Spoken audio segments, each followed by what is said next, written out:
బియ్యం రేట్లు ఏమో బాగా తారాస్థాయిలో ఉన్నాయి, రేషన్ బియ్యం ఏమో పక్కదారులు పడుతుంది.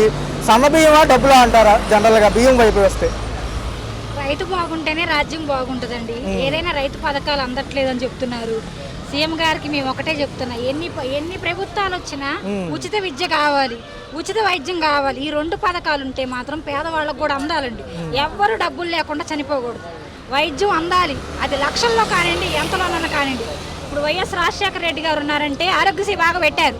అలాంటి డెవలప్మెంట్ చేయండి. ఎందుకంటే నేను ప్రభుత్వం గురించి మాట్లాడుతున్నాను, పథకాల గురించి మాట్లాడుతున్నాను. ఎందుకంటే నాలాంటి వాళ్ళు ఉన్నారు పేదవాళ్ళు. మా బాబుని ఇంజనీరింగ్ చదివేయాలంటే కష్టమే, మా పాపని ఏదైనా చదివేయాలంటే డాక్టర్ కోర్స్ చదివేయాలంటే కష్టమే. కానీ మంచి టాలెంట్ ఉన్న పిల్లలు ఉన్నారనుకోండి, వాళ్ళకి ఉచిత విద్య, ఖచ్చిత వైద్యం కావాలి, విద్య కావాలి.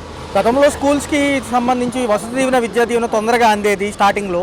ఇప్పుడు వచ్చి సంవత్సరం కూడా అవుతుంది కదా, కొంచెం ఇబ్బంది పడుతున్నారు అంటున్నారు. ఏమంటారు? ఫీజు రిమెంబర్మెంట్ అందట్లేదండి పిల్లలకి. అమ్మఒడి కూడా రాదు ఈ సంవత్సరం, వచ్చే సంవత్సరం అంటున్నారు. మాలాంటి రోజు 200-300 కూలికి వెళ్ళే వాళ్ళం మేము. అలాంటి వాళ్ళం పిల్లలు చదివేయాలంటే కష్టం. ప్రతి తల్లి ఒకటి కోరుకుంటుందండి, ఏంటంటే నా బాధలు పిల్లలు పడకూడదు అని. పిల్లలు మాకంటే ఇంకో ఉన్నతమైన స్థానంలో నా బిడ్డలు పెరగాలి అని మేము అనుకోవడం. అది ప్రభుత్వం కూడా అందిస్తే ప్రయోజకులు అవుతారుగా ఆ పిల్లలకి. అది ఏ పిల్లలైనా పేద ప్రజలు ఇంజనీరింగ్ని, డాక్టర్ని మేము చదివేయలేము. ధరలు ఎలా ఉన్నాయి ఇప్పుడు? పెరిగిన ఇటు పక్క కరెంట్ ఛార్జీలు, నిత్యావసర సరుకుల ధరలు. కరెంట్ ఛార్జీలు పెంచేశారు. నిజంగా కట్టలేకపోతున్నాం. పెనాల్టీ వేసి కట్టాల్సిన పరిస్థితి వచ్చేసిందండి. 50 రూపాయలు, 100 రూపాయలు మాకు పడేది 300, 200. ఇప్పుడు 10 రూపాయలు పడుతుంది. గతంలో సంక్షేమం అందజేసేలో వాలంటీర్లు ఎక్కువ శాతం ఉండేవాళ్ళు, ఇంటికి వచ్చి ఇచ్చేవాళ్ళు. సరే, అందినంత వరకు అందినింది అంటున్నారు. రెండో సంక్షేమానికి పెద్దపేట అప్పుడు ఎలా అనిపించింది?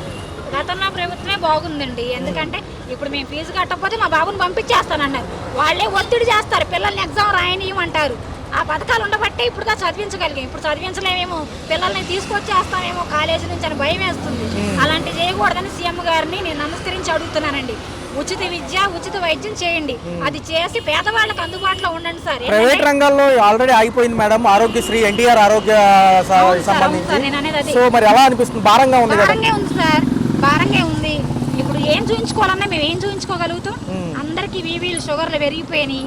అలాంటి చిన్నవి కాదు, కానీ పెద్ద వైద్యం మాత్రం రావాలని కోరుకుంటున్నాం. ఉగాది నుంచి అమలయ్యే పథకాలు ఎంతవరకు పారదర్శకంగా ఉంటాయి మేడం? మహిళలకు డబ్బులు అంటున్నారు, పిల్లలకు డబ్బులు అంటున్నారు. నాకు నమ్మకం తక్కువేనండి, కానీ చెయ్యాలని మాత్రం మనస్ఫూర్తి కోరుకుంటున్నానండి. చంద్రబాబు నాయుడు గారికి ఇప్పుడే చెప్తున్నానండి, అవి చెయ్యకపోతే ప్రజలు మాత్రం మిమ్మల్ని బాగానే నిందిస్తారు సార్. మరి జగన్ గారు ఫిబ్రవరి నుంచి జనంలోకి వస్తున్నారు, ఎలా అనిపిస్తుంది?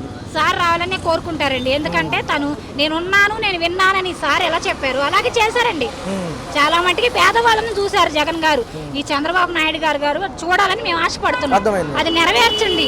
ఎవరైనా సార్ పేదవాళ్ళకి అందుబాటులో ఉండండి సార్. ఉండవాళ్ళని మనం చూసే పని ఉండదు, ఎందుకంటే వాళ్ళు సంపాదించుకుంటారు కాబట్టి, ఉద్యోగస్తులు కాబట్టి ఏదైనా చేయగలరు.